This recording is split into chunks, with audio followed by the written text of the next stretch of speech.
The old fool finally learned to stay in his lane, my son-in-law Derek announced, raising his champagne glass as I lowered myself carefully into the chair at our New Year's Eve dinner table. Every movement sent sharp pains through my left shoulder and ribs. The bandages under my dress shirt pulled against the road rash that covered half my torso. My daughter Jennifer shot me a warning glance from across the table, then smiled at the assembled guests. Derek's parents, the Harrises, nodded approvingly.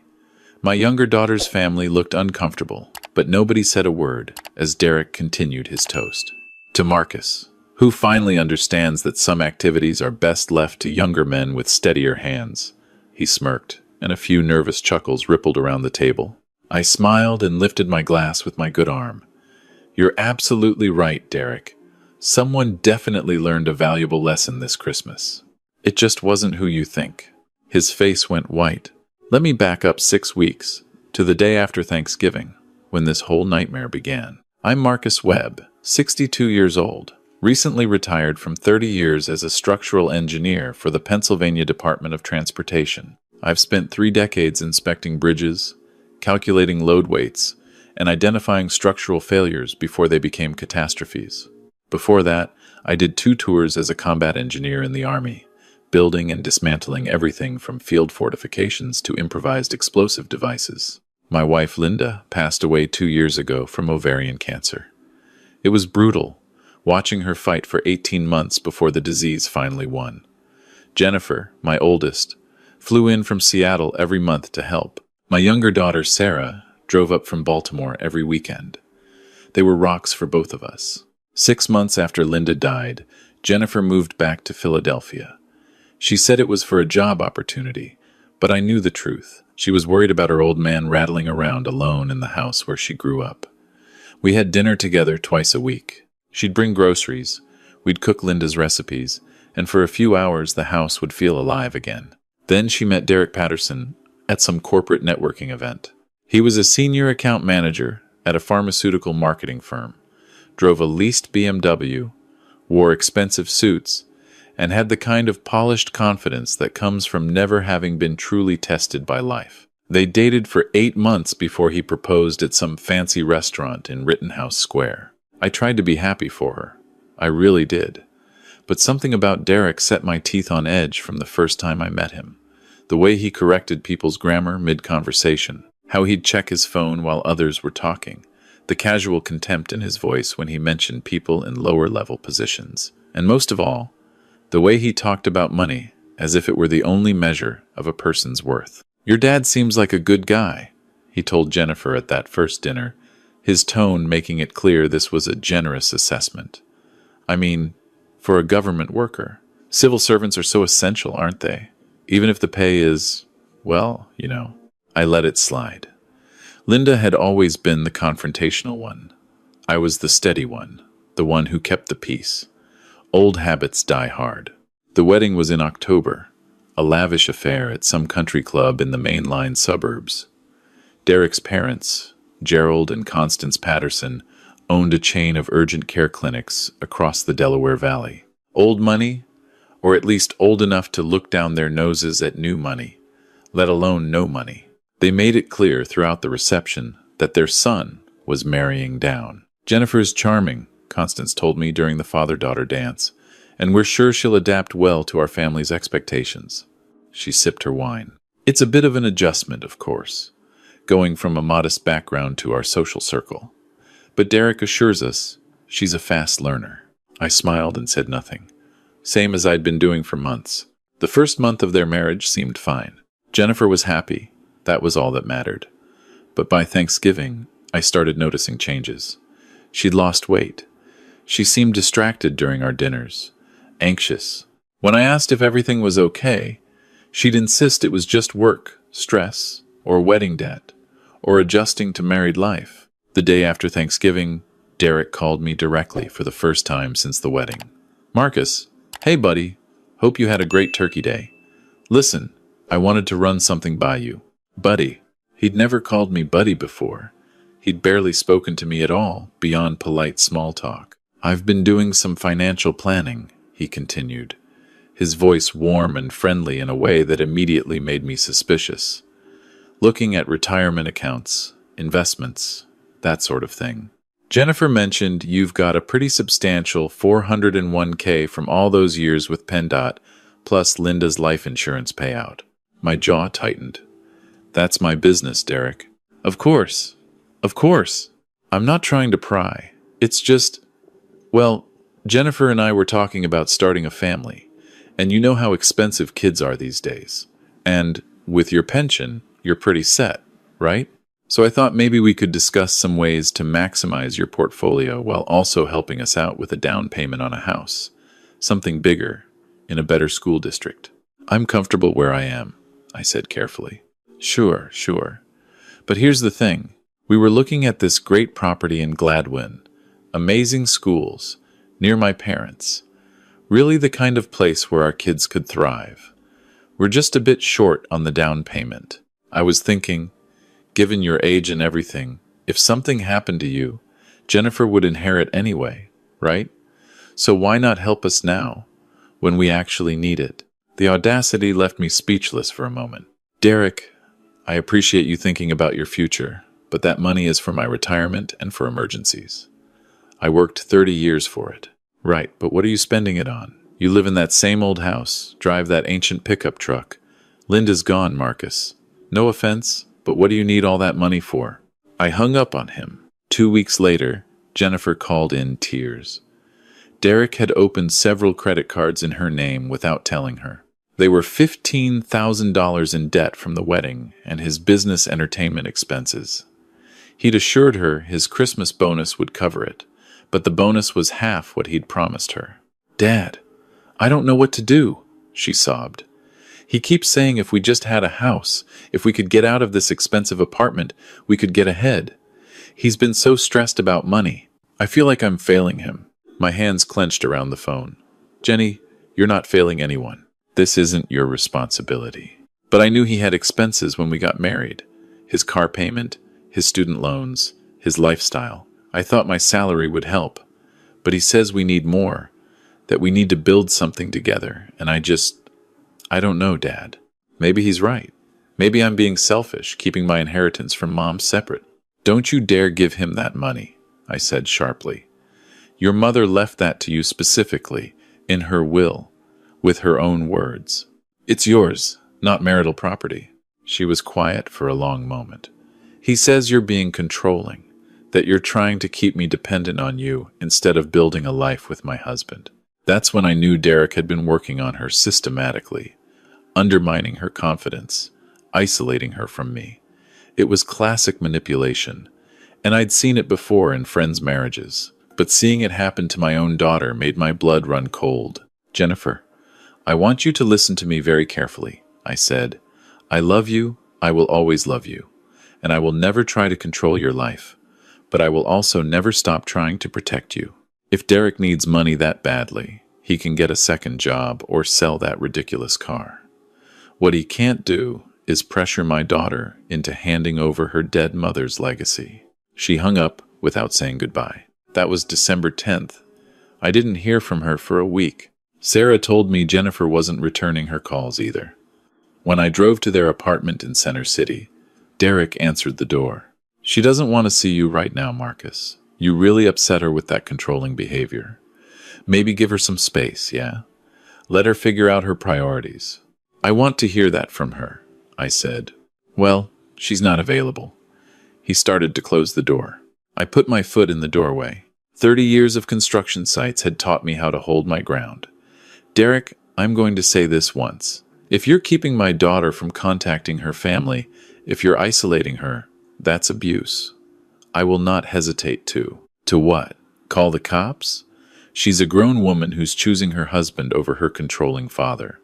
That's what healthy adults do, Marcus. They leave their parents behind and start their own lives. He smiled coldly. Now get your foot out of my door before I call the police for trespassing. I left, but I also called a family lawyer the next day and explained the situation. She advised me to document everything and stay available for when Jennifer reached out. These situations often escalate, she warned. Be ready. 3 days later, Derek called again. His voice was friendly, almost apologetic. Marcus, hey, I think we got off on the wrong foot. I was out of line asking about your finances. That was inappropriate. I love Jennifer so much, and I want to give her the life she deserves. You know? I'm stressed about money, and I took it out on you. I'm sorry. It sounded rehearsed. Okay, I said cautiously. I was actually hoping we could reset. Do some male bonding, just you and me. I've got this friend who owns a cabin up in the Poconos, near Lake Wallenpaupack. Beautiful area, great for ice fishing. I thought maybe we could go up this weekend, spend a couple days, talk things through man to man. What do you say? Every instinct I had screamed danger, but he had Jennifer. He controlled access to my daughter. If I refused, he'd tell her I was being difficult, driving a wedge between them. Ice fishing? I said. I haven't been in years. Perfect. It'll be great. We'll leave Saturday morning, come back Sunday evening. I'll handle all the details. Just bring warm clothes and an open mind. I agreed. But I also called Sarah and told her exactly where I was going and when I'd be back. I texted her the address Derek gave me, and I made sure my phone was fully charged and had my location sharing turned on. Saturday morning, Derek picked me up in his BMW at 6 a.m. He was cheerful, talkative, playing classic rock on the stereo as we headed north on I-476. We stopped at a Wawa in Allentown for coffee and breakfast sandwiches. He paid, insisted on it, made a show of treating me. You know, Marcus, I really have been thinking a lot about family, he said as we got back on the highway, about what it means to be a good husband, a good future father. My dad, he's always been about the business, about building something lasting. I want that too. But I also want Jennifer to be happy. And I know you're important to her. I appreciate that, I said, watching the landscape change from suburbs to hills to mountains. The thing is, though, she needs to be able to trust me, to know I can provide for her, give her security. And right now, with our finances so tight, she's stressed all the time. It's putting a strain on us. He glanced at me. I thought maybe if you could help us out, even alone, it would take that pressure off. Let us get on solid footing. I'd pay you back, of course, with interest. How much are we talking? 50,000 would change our lives. We could get out of debt, have a cushion, maybe even make that down payment I mentioned. I'd spent 30 years calculating structural loads, stress points, and failure thresholds. I'd spent 2 years in combat zones learning to read people's intentions from body language and tone. And every bit of that experience was telling me that Derek Patterson was building towards something, and it wasn't a healthy father-in-law relationship. Let me think about it, I said. Fair enough. He smiled and turned up the radio. We reached the cabin around 10:30. It was remote, set back a quarter mile from the main road on a dirt driveway that wound through thick pines. The lake was frozen solid, gray ice stretching to the far shore. The cabin itself was rustic but well-maintained, a 2-story A-frame with a deck overlooking the water. My buddy Ted uses this for hunting season, Derek explained as he unlocked the door. But he said we could have it for the weekend. Pretty sweet setup, right? Inside was cold. Derek fiddled with the thermostat, cursing under his breath. Weird, the heat should have kicked on when I texted him we were close. Let me check the breaker. He disappeared into what looked like a utility closet. I heard him banging around. While he was occupied, I walked through the cabin, doing what I'd done on countless job sites, assessing the structure, noting the details. The main floor was open concept, kitchen and living room combined, stone fireplace, wood stove in the corner, stairs leading to a loft bedroom. Everything looked solid except... I ran my hand along the stair railing. It wobbled, not just loose, but deliberately loosened. I could see where screws had been backed out just enough to compromise stability, but not enough to be obvious. My pulse quickened. I moved to examine the stairs themselves. The third step from the bottom had a fine crack running across the riser, fresh sawdust in the crack. Someone had cut most of the way through the support underneath, then covered it with a thin layer of wood filler and dust. Heat's not working. Derek emerged from the utility closet, looking frustrated. Piece of shit furnace. I'll text Ted, see if he knows what's up. Meantime, we can use the wood stove. There's plenty of firewood stacked out back. He headed outside. I immediately pulled out my phone to call Sarah. No signal. I checked the Wi-Fi. No network available. I walked to every corner of the cabin. Nothing. Derek came back in carrying an armload of wood. Cell service is shit out here, right? That's kind of the point, though. Disconnect from the world. Just be present. Very zen. He started building a fire in the wood stove. I watched him work.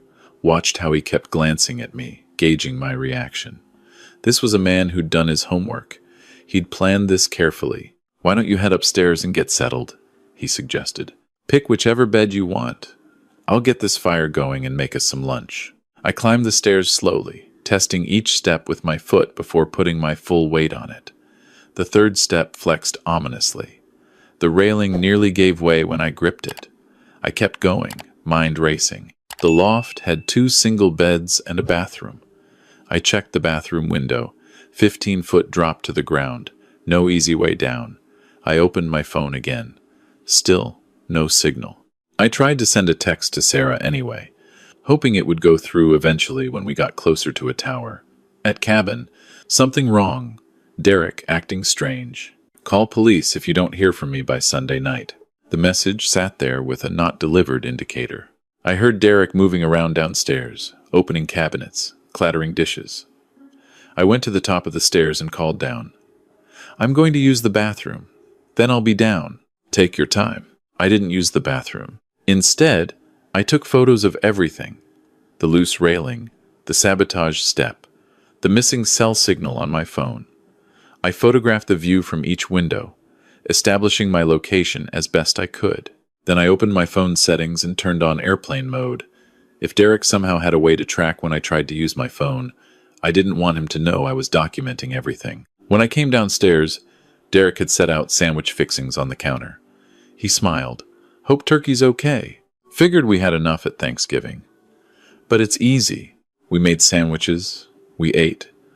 We made small talk about the Eagles' season, about whether we'd get a white Christmas.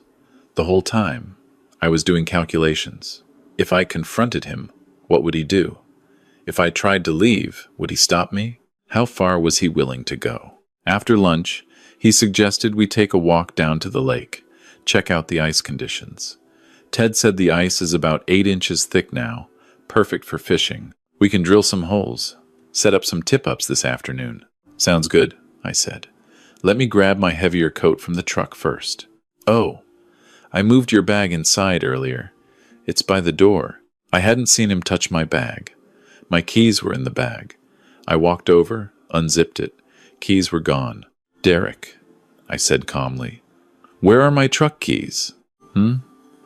He looked up from his phone, the picture of innocent confusion. "What keys?" "My truck keys. They were in my bag. Must have fallen out." "Check the truck." "Maybe you left them in the ignition?" I walked outside. The truck was locked. Keys weren't in the ignition.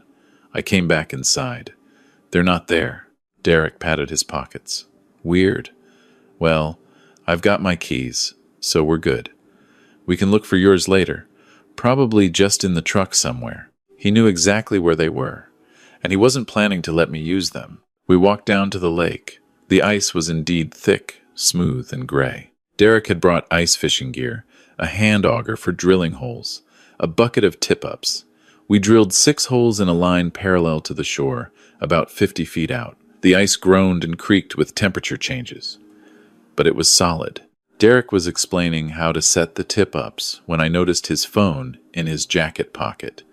He'd been checking it periodically, despite claiming there was no signal. That meant either he was checking the time, or he had signal and had lied about it. "Can I borrow your phone?"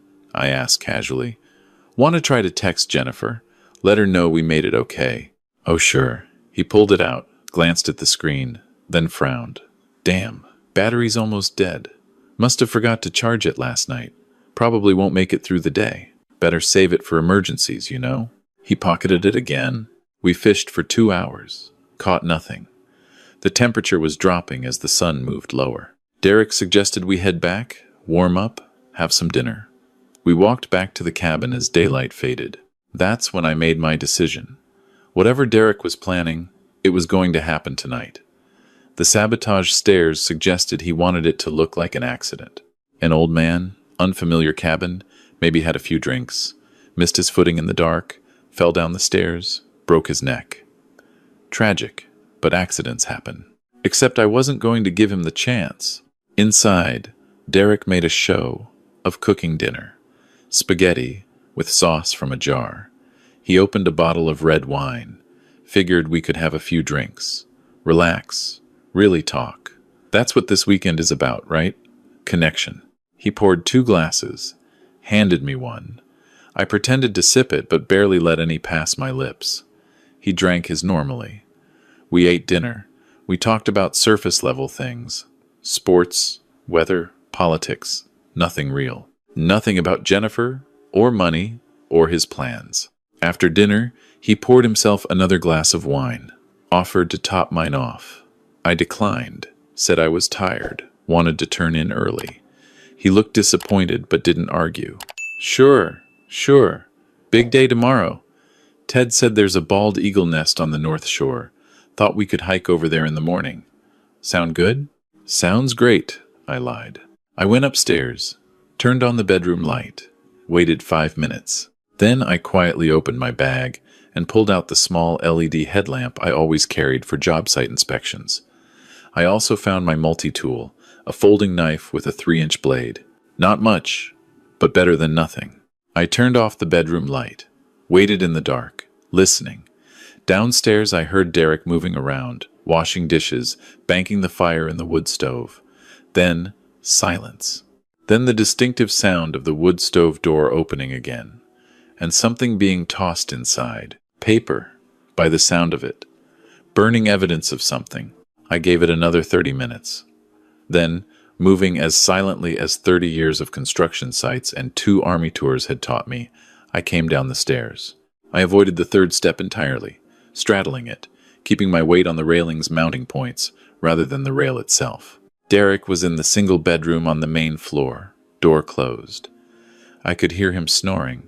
Either he was a heavy sleeper, or he'd had more wine than I'd realized. I checked the wood stove. Still warm, embers glowing. In the ash, I saw the remains of what looked like credit card receipts and a handwritten note. Burned too thoroughly to read, but I photographed the ash anyway. Then I searched the cabin systematically. In the utility closet, I found the breaker box. Someone had deliberately tripped the breaker for the furnace and then taped it in the off position. I photographed that too.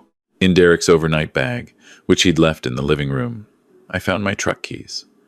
I also found a small bottle of prescription medication.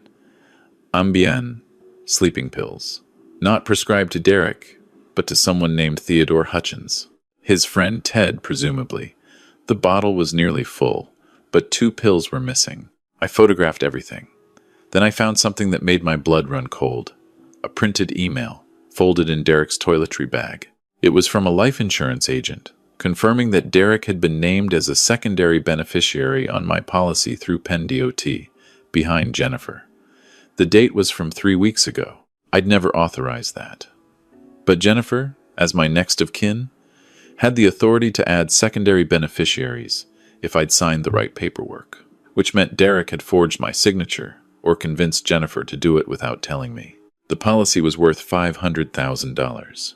Double that for accidental death. I stood there in the dark cabin, holding that email, and understood completely.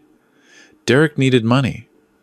I wouldn't give it to him, so he'd arranged this trip, sabotaged the cabin, stolen my keys, and planned to make my death look like an accident. Jennifer would get the life insurance.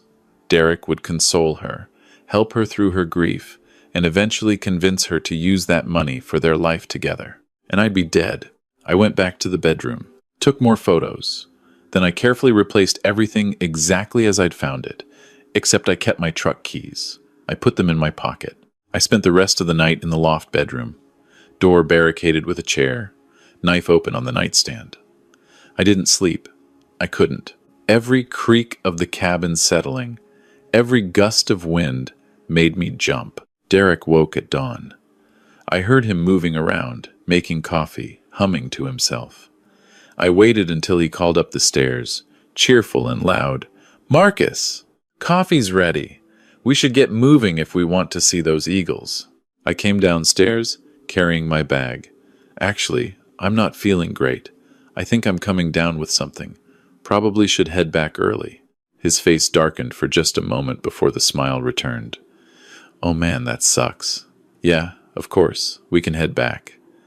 Let me just clean up here, pack my stuff. Give me 20 minutes? Sure." But I didn't wait inside. I took my bag straight to my truck, unlocked it with my recovered keys, and put the bag in the bed. Then I went back inside, but I stayed near the door, watching Derek through the kitchen pass-through. He was on his phone, typing furiously. The phone that supposedly had a dead battery. After a moment, he put it away and looked up. "Ready to go?" "Whenever you are." We packed up the cabin. Derek made a show of checking that everything was turned off, locked up properly. We got in his BMW. He started driving back toward the highway, but something felt wrong.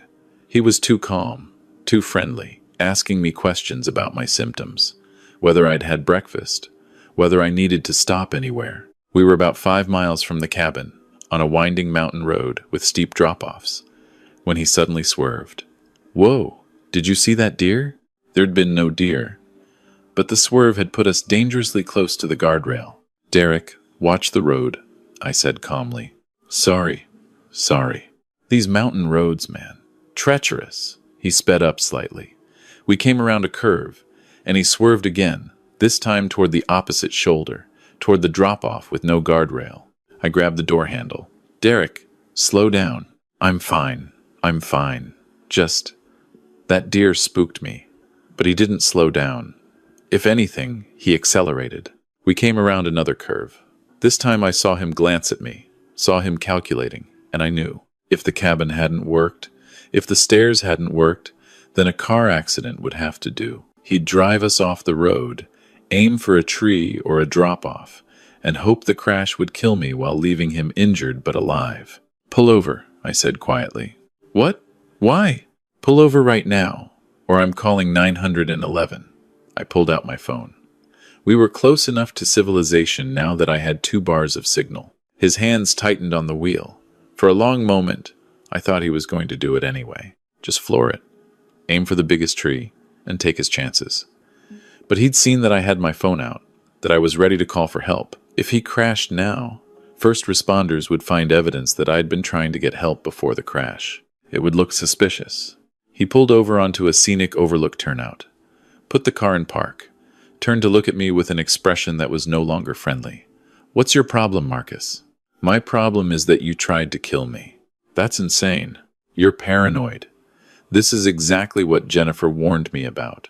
You can't handle her being married, can't handle not being the center of her world, so you're lashing out at me." I pulled out my phone, opened my photo gallery, showed him the pictures of the sabotage stairs, the disabled furnace breaker, the life insurance email. His face went very still. "I documented everything," I said quietly. "The stairs, the railings, my truck keys in your bag, the Ambien that isn't prescribed to you, that email about the life insurance I never authorized. And I sent copies to my lawyer and my other daughter before we even got to the cabin. I hadn't, actually, because of the no signal issue. But he didn't know that. If anything happens to me, ever, they'll know exactly where to look." "You can't prove anything," he said, but his voice had lost its confidence. "Those stairs could have been loose for months. The furnace could have malfunctioned. The keys could have fallen into my bag by accident. The insurance thing," Jennifer added me. "It's perfectly legal. Maybe. But here's what I know for certain. If you ever come near me again, if you ever threaten me or manipulate my daughter or try any variation of this scheme, I will go to the police. I will go to the press. I will make sure everyone knows what kind of man you are. Your parents, your employer, your friends, everyone." He stared at me. I could see him weighing his options, calculating whether I was bluffing. "And one more thing," I added. "I'm telling Jennifer everything, tonight. You can try to convince her I'm crazy, that I'm making it all up. But I think she'll believe me, especially when I show her the evidence. Especially when I tell her about the life insurance beneficiary change that she probably signed without reading carefully while you were handling the paperwork for her." His hands were shaking now. With rage or fear, I couldn't tell. "You'll ruin my marriage." "No, Derek. You did that yourself. I got out of the car, started walking back toward the cabin, toward my truck that I'd deliberately left there, knowing I might need an escape route. Behind me, I heard Derek's BMW start up. For a moment, I thought he might try to run me down, but he didn't. He drove past me, fast, tires squealing on the curves as he disappeared toward the highway. It took me 40 minutes to walk back to the cabin. I got in my truck and drove straight to the state police barracks in Milford, asked to speak to a detective, showed them everything I'd documented, explained the whole situation. They were skeptical at first. A domestic dispute, they called it. Family drama. But when I showed them the sabotage stairs, the forged insurance documents, the pattern of manipulation, one detective sat up straighter. "Mr. Webb, this sounds like attempted murder with insurance fraud. That's serious. But proving intent is difficult without more evidence." Did he admit anything? He didn't have to. The evidence speaks for itself. They took my statement, took copies of my photos, said they'd investigate. I drove home to Philadelphia, stopping every hour to check in with Sarah, to let her know I was safe. I got home around 7 that evening. Jennifer was sitting on my front porch steps, crying. "Dad," she said when she saw me. "Oh my God, Dad. I'm so sorry. Derek came home 2 hours ago. He was furious. He told me you'd accused him of terrible things, that you'd tried to sabotage our marriage, but he was acting so strange, and I started asking questions, and he got angrier and angrier, and then he said," she sobbed, "he said if you'd just died like you were supposed to, everything would have been fine. He didn't realize I'd heard him. He was on the phone in the other room. I recorded it on my phone." She showed me.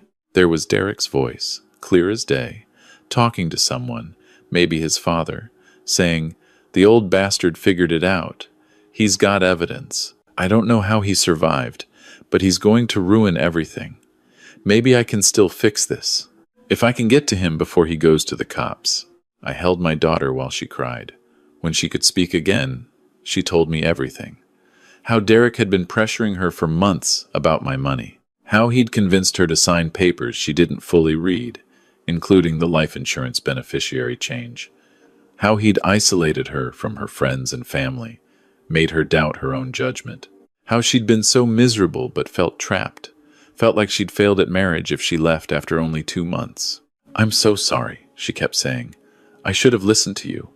I should have seen what he was." "You were in love," I said, "and he was very good at manipulation. This isn't your fault." We called the police together, played them Jennifer's recording. Combined with my evidence and now with Jennifer's testimony about the forged documents and coercion, they had enough for an arrest warrant. Derek was arrested 3 days later. He was charged with attempted murder, insurance fraud, and forgery. His lawyer tried to claim it was all a misunderstanding, that the cabin maintenance issues were pre-existing, that Derek had been trying to help me with my finances, not steal from me. But the evidence was overwhelming, especially when investigators found Derek's internet search history, how to cause fatal fall down stairs, life insurance payout for accidental death, how long does Ambien take to work, and remote cabins near Lake Wallenpaupack. Jennifer filed for divorce. Derek's parents hired expensive lawyers, tried to make it all go away, but the facts were stubborn. Derek had tried to kill his father-in-law for insurance money. There was no spin that could make that look good. The trial was scheduled for March, but Derek took a plea deal. 7 to 15 years for attempted murder, restitution for legal fees, and a permanent restraining order, keeping him away from both Jennifer and me. Which brings me back to New Year's Eve. We'd planned a family dinner. Just Jennifer, Sarah, Sarah's husband and kids, and me.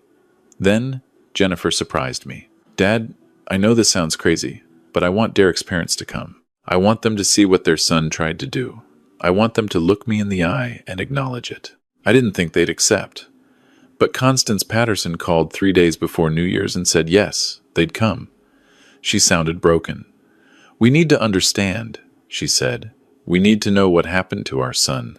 So there we were, New Year's Eve. The Pattersons arrived dressed like they were attending a funeral. Maybe they were, in a way. The funeral of their illusions about their son. We sat down to dinner. Gerald Patterson offered a toast. To new beginnings, he said stiffly, and to acknowledging the harm our family has caused. It was Jennifer who told the story. All of it. The manipulation, the money pressure, the forged documents, the murder plot. I watched the Pattersons' faces as their daughter-in-law described what their son had done. Constance started crying halfway through. Gerald just stared at his plate. When Jennifer finished, there was silence. Then Gerald spoke. We raised him to value success, to achieve, to win. But we never taught him to value people, to respect them. And for that, his voice broke. For that, we owe you an apology, both of you. It wasn't enough. It could never be enough. But it was something. After they left, Jennifer hugged me tight. Thank you for not giving up on me. Thank you for staying alive. Sweetheart, I said, I'm a structural engineer. I spend my life identifying failures before they collapse. I wasn't about to miss the signs in my own family. She laughed through her tears. You know what the worst part is? I keep thinking about what would have happened if you hadn't been so careful. If you hadn't documented everything. If you'd just trusted him. But I didn't, I said firmly. And you're safe. That's all that matters. She moved back in with me for a few months, while the divorce finalized. We cooked Linda's recipes. We talked about everything and nothing. Slowly, she started to heal. Derek sent letters from prison. Jennifer never opened them. She had them forwarded directly to her lawyer. 6 months later, Jennifer met someone new. A teacher, quiet and kind, who treated her with respect and never once asked about her finances. They took it slow. I approved.